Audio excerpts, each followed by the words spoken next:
Hi, welcome, Dr. Kosmeski. Hello, how are you? I'm good. How are you?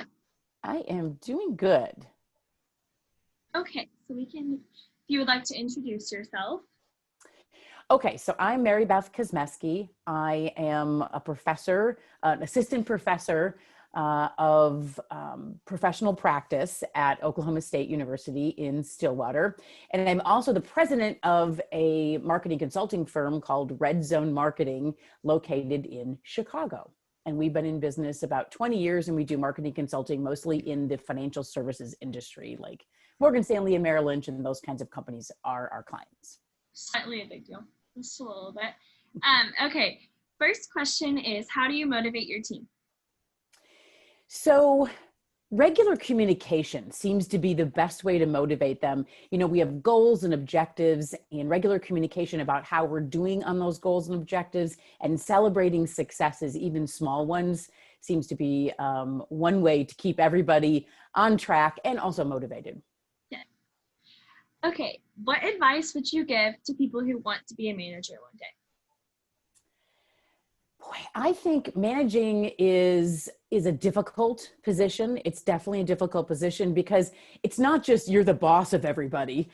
You have to have a clear vision, and you have to really listen to the people that you are managing. And it has never been easy for me. It's always been difficult because I just, I was doing my work. I was always just doing my work. And then all of a sudden, as I started hiring people, I'm like, well, it's a little different than that. And I've got to really make sure that I save enough time for communication, for listening, and just for being able to communicate the values of the organization and things like that. Okay, can you name a specific method you use to help your employees grow in a skill set or advance within their career? Yeah, so we set goals each year, and if somebody says, I want to get better at Qualtrics, or I want to get better at some program, then part of that is we help them get the training to be able to do those things. So if they want to learn a new program, on the computer, or maybe it's, I have one employee who does a lot of speaking, and she wanted to get better at her speaking. So we gave her some speaking training. So it's those kinds of things, but we have them identify those goals so that we can help them then reach those goals by offering them different kinds of training. Yeah, that's awesome. What are the most important attributes of a successful leader?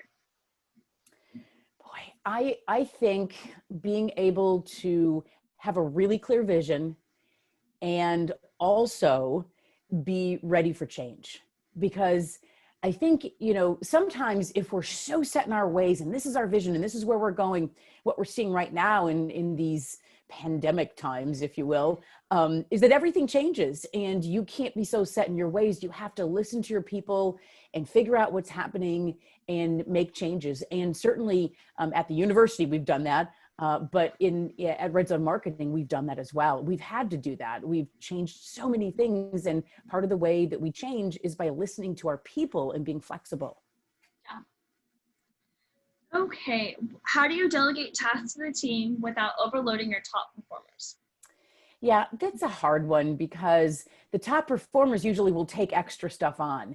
And so I just try to make sure that I'm communicating, hey, is it too much? How many hours have you been working? Or sometimes I just know, listen, I've given a lot to this person over here. I need to give something else to someone else. But it's really staying in touch with your people and making sure that you know what's happening. Because sometimes I'll think a project will take an hour and it'll take 6 hours.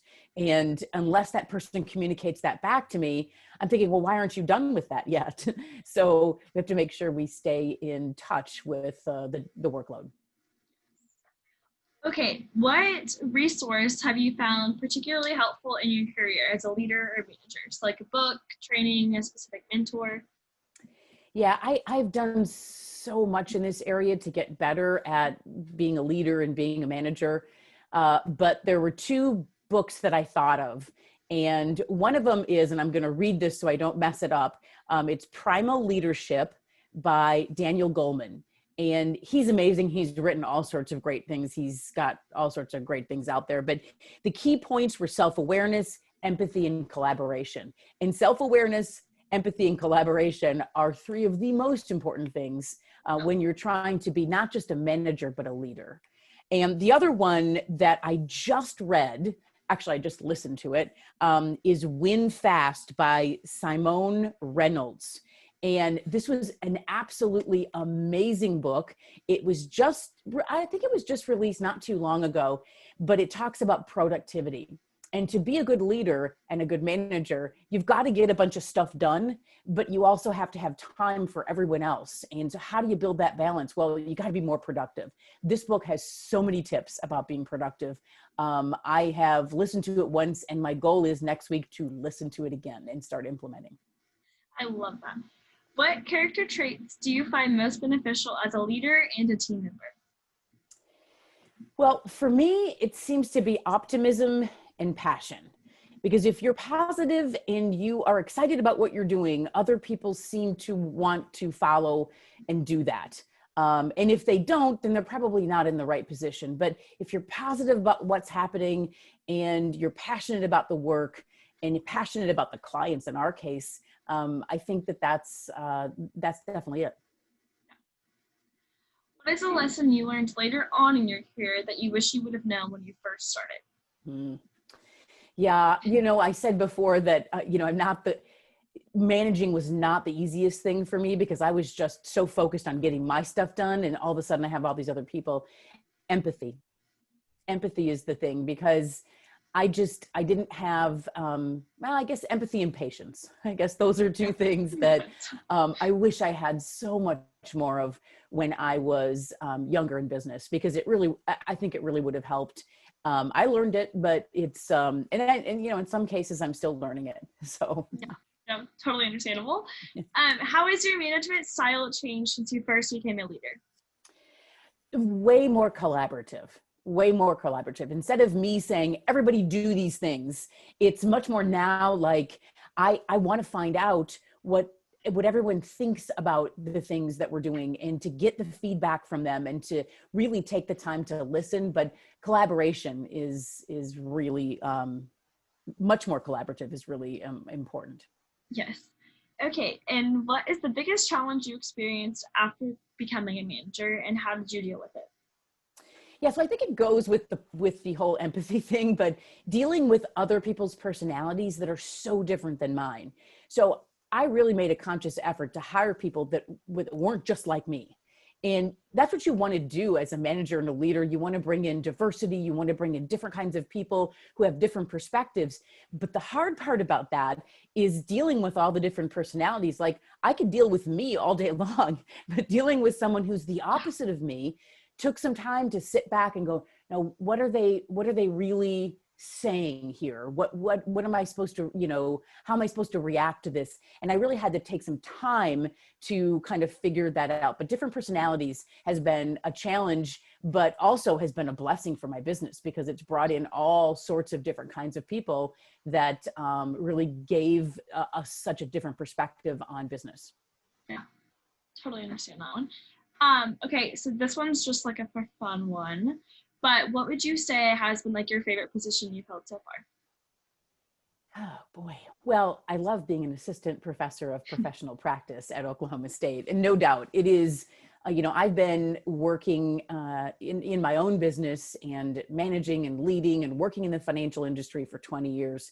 And being an assistant professor of professional practice has been the most meaningful thing that I have done. I'm into my third year, so I don't have a long track record, but I'm into my third year and I absolutely love it. So today, my answer would be that position. Okay, so what would you say has been the biggest challenge with being a professor during this whole pandemic going on?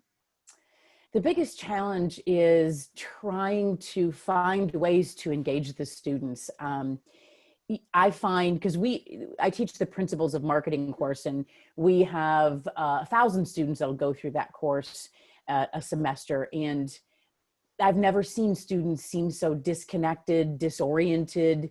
We're getting totally different questions. I mean, I'm going into my third year of teaching this course, and it just seems like students, and we've taught this course and we do teach this course online.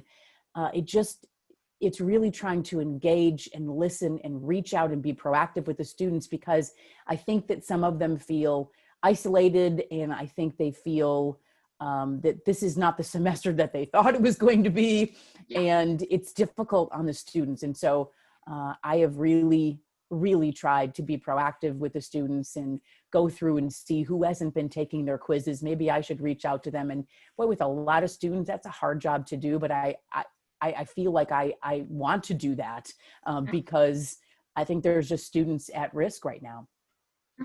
Totally understandable. Well, okay, I'm going to stop this recording. So thank you so much for talking with us.